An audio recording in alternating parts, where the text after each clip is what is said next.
My name's Brian. I'm here to tell you about something that happened to me a few weeks ago. But first, a question. Isn't it truly amazing that your life can be turned upside down in just 1/10 of a second? It can. And soon, you'll find out why. Let's not bore you with a lot of details about my life. I'll cut to the chase. I was born in New York 23 years ago, and growing up, I was always somewhat of a child prodigy. I studied at Columbia and finished my physics degree with honors last year. During the summer, I arranged interviews with several universities, hoping I'd get into a decent PhD program. And in the end, I was chosen by the best. Professor Silva at Berkeley offered me the chance to do my doctoral studies at the applied physics department he runs there. It was a dream come true. I packed my bags and got ready to move to California. I was ready to drive from coast to coast without stopping. I had no idea of the events that would take place within just a few days. About the mess I was going to get in. The strange people about to cross my path. The hundreds of dangers lurking behind every corner. Yes, it was quite an adventure. Let's go back to the beginning. As I told you, my old car and I were ready to go to California. I decided to take off at night and get a few miles behind me before dawn. I said goodbye to my parents, my sister, and my dog, and I got behind the wheel. That's when I remembered I forgot to pick up a book I'd ordered at a bookshop downtown in Manhattan. Luckily, it was one of those bookstores that stays open 24/7, so I decided to grab the book on the way. I could have asked them to mail it to me once I got to California, but no, I decided to go into Manhattan and get it myself. That one detour changed my life forever.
Oh my God! Stay away.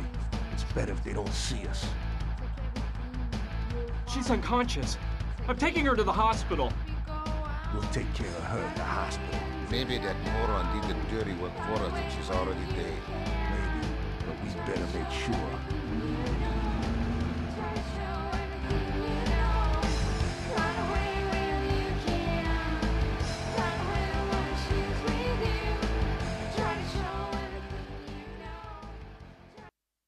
did. I'm telling you. On the way to the bookshop, I hit that girl with my car. I was scared stiff. She suddenly ran out in front of me. There was no way I could stop. Luckily for both of us, she wasn't that badly hurt. They did a bunch of tests on her at the hospital and said she had no major injuries. She was just in shock. So they decided to keep her under observation for 24 hours. A nurse took her to a room and gave her some strong medicine that put her to sleep. By the way, I don't know if I mentioned it. The girl's name was Gina, and she was amazingly beautiful. The truth is, I had no reason to stick around, so I went to say goodbye to her and go on my way. Please, don't leave. They want to kill me. There, calm down. It's all over now. I hit you with my car, but you're fine. You're in a hospital recovering from... No, I'm telling you, they want me dead. I've got to get out of here. Who were they? Please, calm down and tell me why you think they want to murder you. Something awful happened tonight, and I witnessed the whole thing. Look, I'm a singer. I work at the Pink Iguana, a trendy place with live shows. This evening, when I finished my act, my dad was waiting for me. He works for a secret government agency. He told me he needed to tell me something. He said it was an emergency.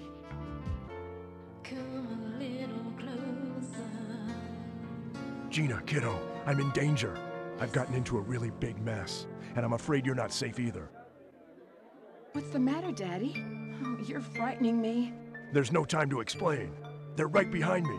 I need you to keep this crucifix, and no matter what happens, don't let them find out you have it. You can't trust anybody, not even the police. But Daddy, please, tell me what's going on. They're here. Quick, grab the crucifix, and don't let them see you with me. It was awful. Some guys pulled my dad away and took him into the storeroom. I scrambled away just in time and got the crucifix without them seeing me. I followed them to the storeroom. They tied my dad to a chair and violently started interrogating him. These two henchmen wouldn't stop hitting him, and my heart froze when I saw who was giving the orders. The Sandretti brothers. The famous mafia bosses? How'd your dad get mixed up with those guys? I don't know, but they... Get him to tell you what he knows. Beat the truth out of him, if you must. Speak. Where is it? I won't say a word, damn you! You're gonna speak now. Speak or die. You choose. Go to hell!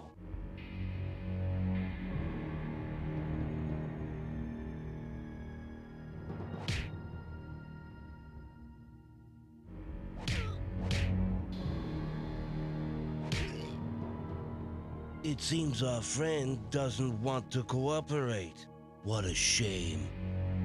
So, we got a tough boy on our hands. You're not easily convinced, huh?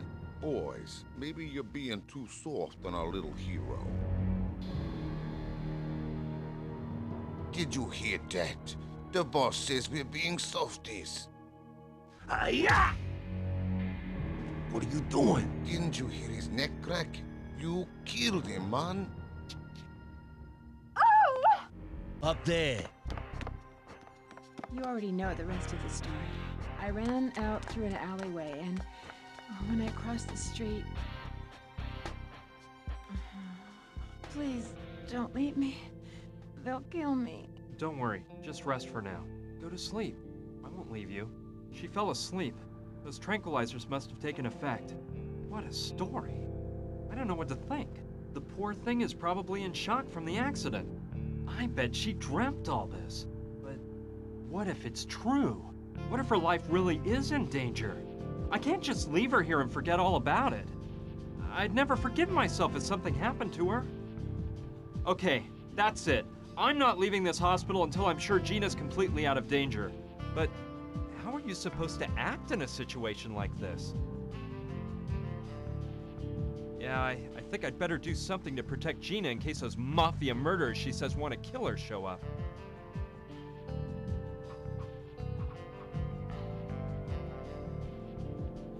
Let's see. It's a map of this floor of the hospital. Here's the room I'm in. Here's the hall, and if I'm not mistaken, across the hall and just to the left of this room, there's a storeroom. That could be interesting. Help fight AIDS.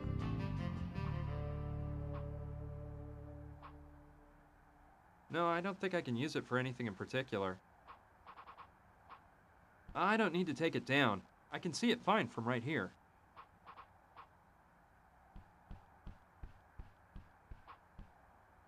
It contains a description of her injuries and the name of her doctor. I better not. If someone came in, they might get suspicious if they see the chart is empty.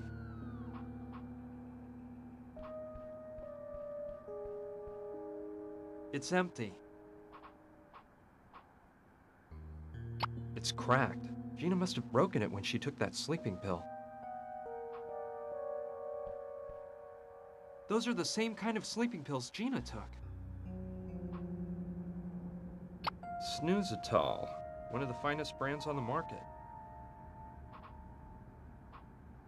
It belongs to Gina. She was carrying it when I ran her over.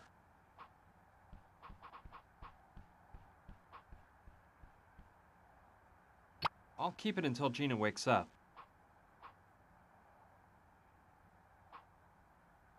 Let's see. A matchbox I might be able to use.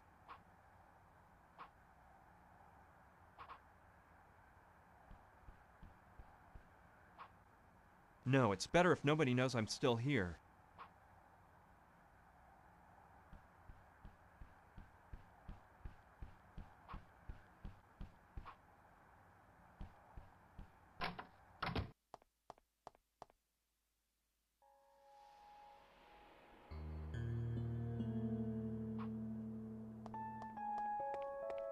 It's a bottle of alcohol. This might come in handy.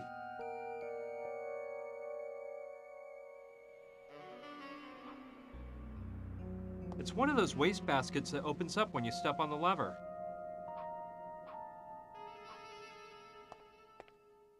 Someone threw away a marking pen. It might still work.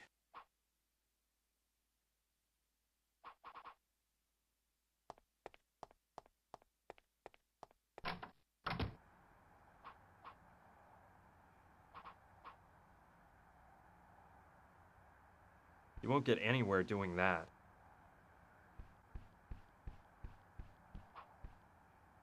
It contains a description of her standard hospital linens.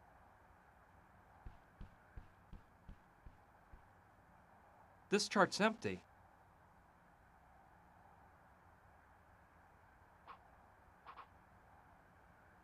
This chart's empty. She really wants to stay in bed. She really wants to stay in bed.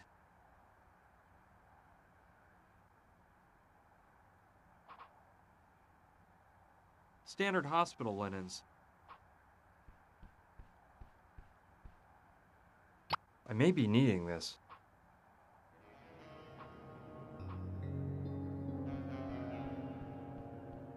The city is so peaceful at this time of night. Okay, I'll try to reach the storeroom by walking along the ledge. Hope I live to tell the grandkids.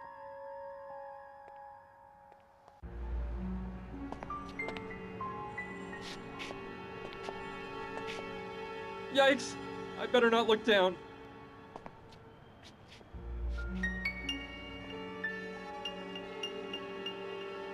I almost didn't make it. So, the map was right. This is the storeroom. Let's see what I can find in this dump. It's full of files, papers, and other hospital records. It's blank. There are several files inside labeled incoming and outgoing medicines from 1994 to 1998. Those files don't interest me. He's seen better days.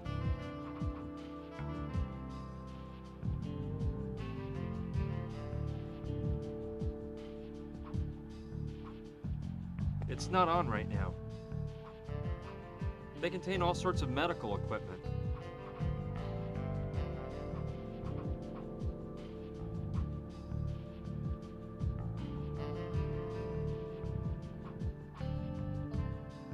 Looky here, a vademecum. may be needing this. At the medical school behind my department at the university, they had a bunch of these. Okay. But I think I'll just take his head with me. His head's got a hole in one side so you can examine his brain.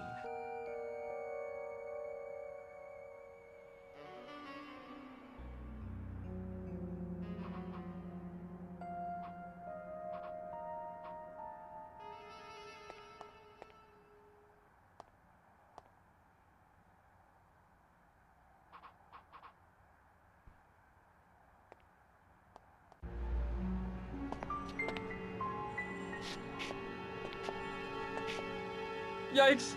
I better not look down.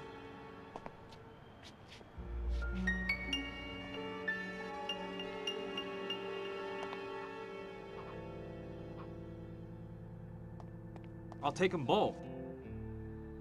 Well, they're big and very fluffy.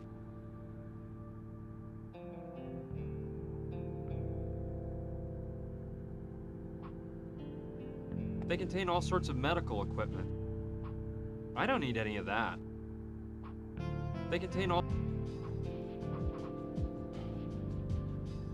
box of syringes. I'll grab one. It's empty.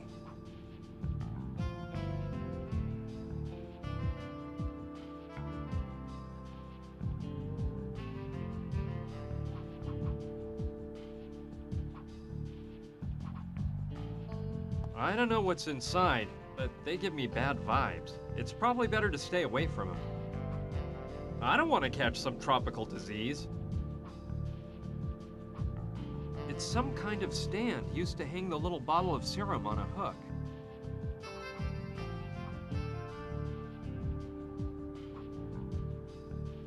Spray cleaner. This could be useful.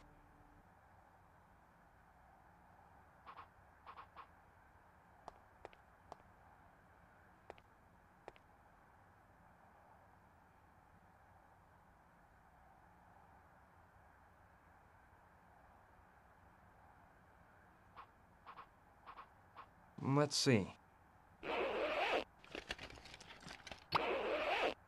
Yes, this wig is just what I was looking for. Perfect. That way no one can see the hole in his head.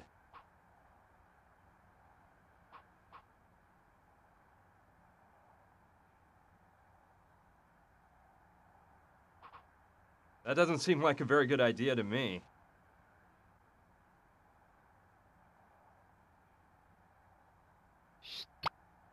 Now the syringe is full of alcohol. Heh, betcha that put some new life into the marker.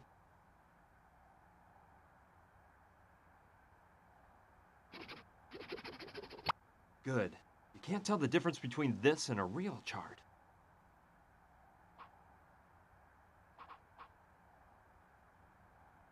I don't think that's a good plan.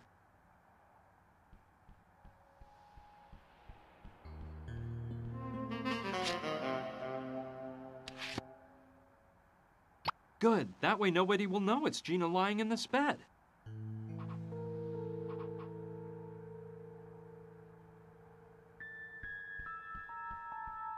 Probably not a very good idea if the bed is empty.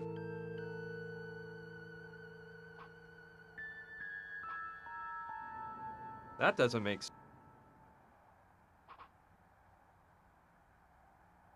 Okay, if I use the pillows to look like the body, the head with the wig and a sheet to cover it all up a bit, I can make it look like a woman is sleeping here.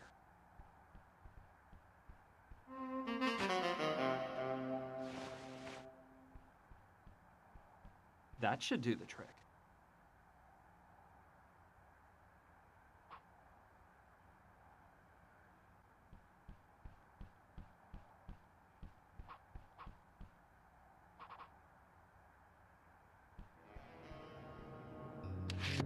Perfect. That way they'll think it's Gina who's in the bed.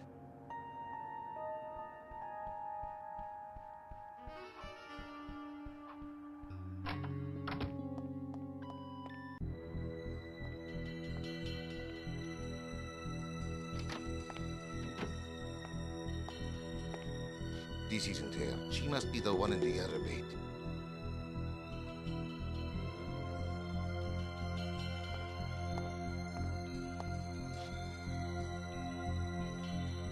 Yes. Say goodbye to the world, you little tramp. Hey!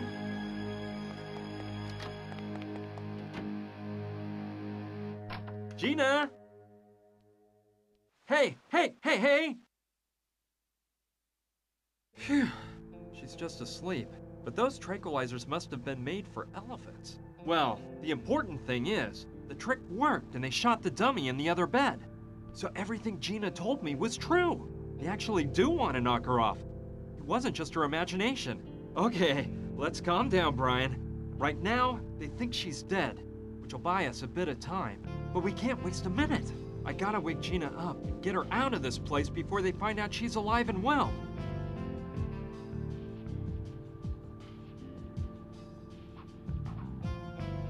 I'm trying to figure out what it says about snoozitol, the sleep medication that Gina took. It says the effects are powerful and almost immediate. The patient sleeps for hours and can only be awakened by a nice cold shower. I don't think I'm strong enough to lug Gina into the shower, so I'll have to come up with another way of pouring cold water on her.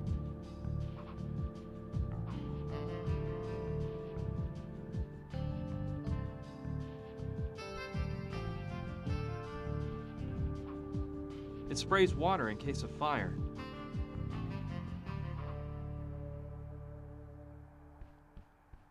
Good idea. I could use it as a flamethrower and make the sprinkler go off. The water would finally wake Gina up. Let's get to work. But careful, Brian, don't broil your hand off.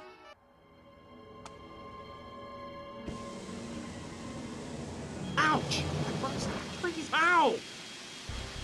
Ah! Now you wake up. Hurry, we've got to exit. Stage left at once. But what's going on? This water, the smoke, fire! I'll tell you later. Let me grab your stuff. You can change in the car. Come on, let's get to the parking lot.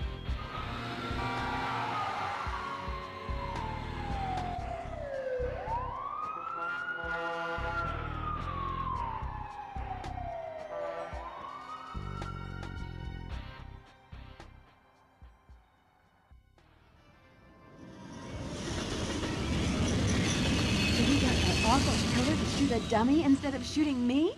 Hey, I like your style.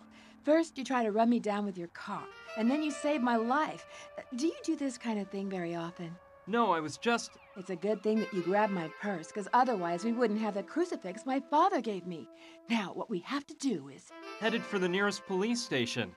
This is a very serious matter, and it has to be placed in the hands of the police. No way. Let's keep the cops out of this, okay? If the government gets caught up in this, we don't know if we can trust them. Gina, the people that killed your father are after you now. If we go to the police, they'll make sure that... Read my lips. No, this is too big for the police, and we can't trust them. We have to find out what this crucifix means. Look, this all seems crazy to me. It's your problem if you decide not to turn to the police, but I'm washing my hands of the whole affair. I'm on my way to California. They're expecting me at Berkeley, and... I can't believe this guy. You practically turned me into roadkill, and now you want to feed me to the wolves? And here I was actually starting to believe you. But... Forget it. It's not worth it. Oh, why would you care if my father was killed? Why does it matter to you if I'm murdered or if my whole family's destroyed? Okay already. Let me tell you what we're gonna do. I have a friend who's an anthropologist. He works at the Museum of Archaeology and Natural History in Chicago. Well, since it's practically on my itinerary anyway, I'll drive you there and we can try to figure out more about that crucifix, okay? I knew I could count on you. You're a doll. Start this baby up. We can't waste any time. Hey, do you know where my blonde wig is? I was carrying it in my purse, and now I can't seem to find it.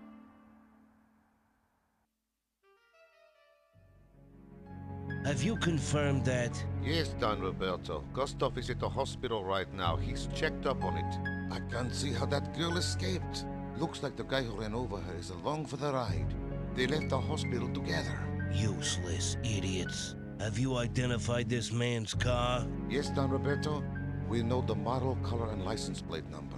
At least you've done something, Theodore. Meet with Gustav and be prepared. As soon as we locate the vehicle, you're gonna go after them. Whatever you say, Don Roberto. I assure you, we won't let them ditch us again. I hope not. Don't worry, Roberto. Those two couldn't have gotten very far. Carlo, you know I'm thinking something here. I'm almost glad that girl's still alive. What do you mean?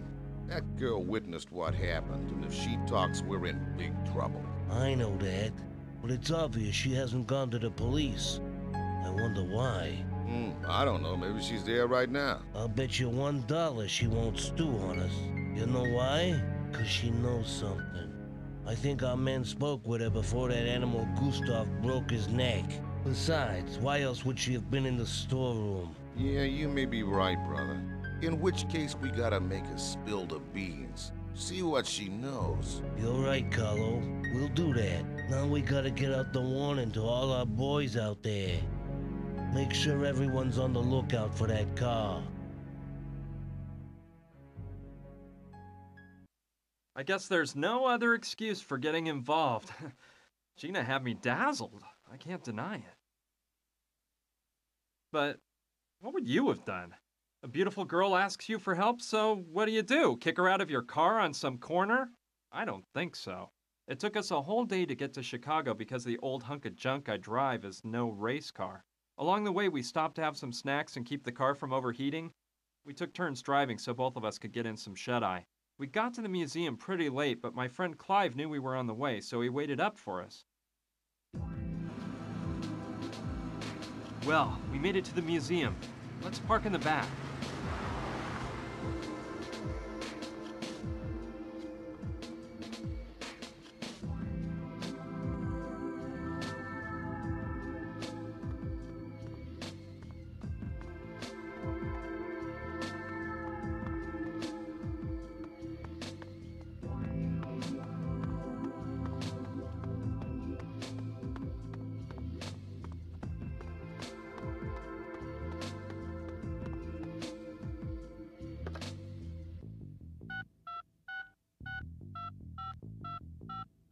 Ricky?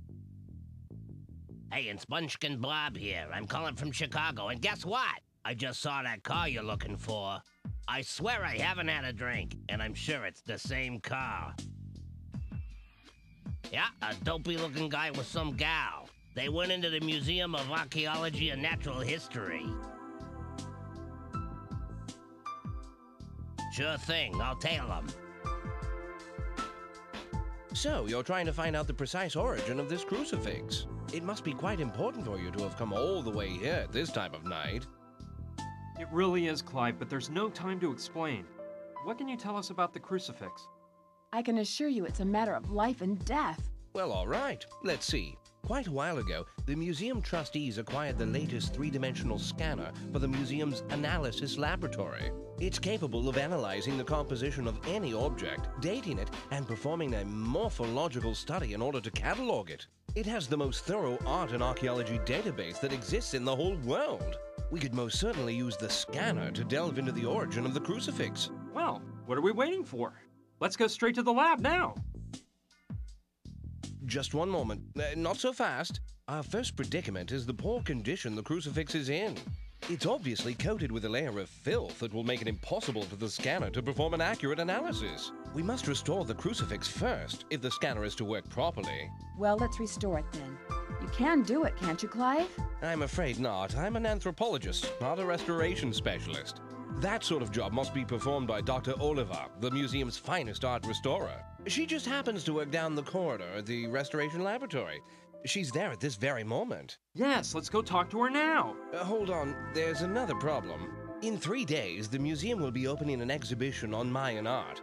We're already behind schedule, and Dr. Oliver is overwhelmed with work, trying to restore all the pieces for the exhibition. I'm truly sorry, but you'll have to wait for the doctor to finish her work before having the crucifix restored.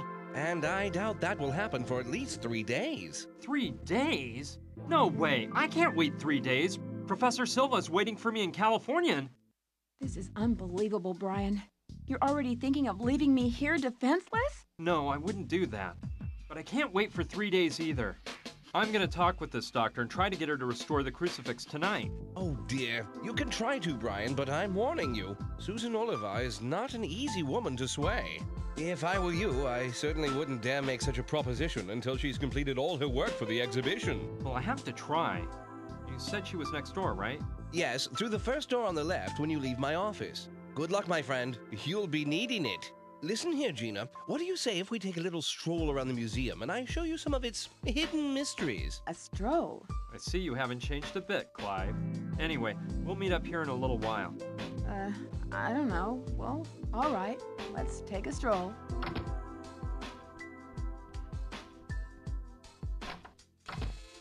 Hello?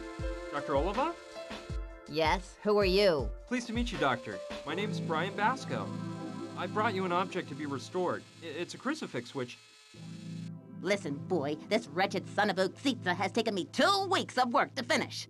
And all of the numbered objects on these shelves here have to be restored by the time the Mayan art exhibition opens in 36 hours. But this is an emergency, Doctor. There are lives at stake.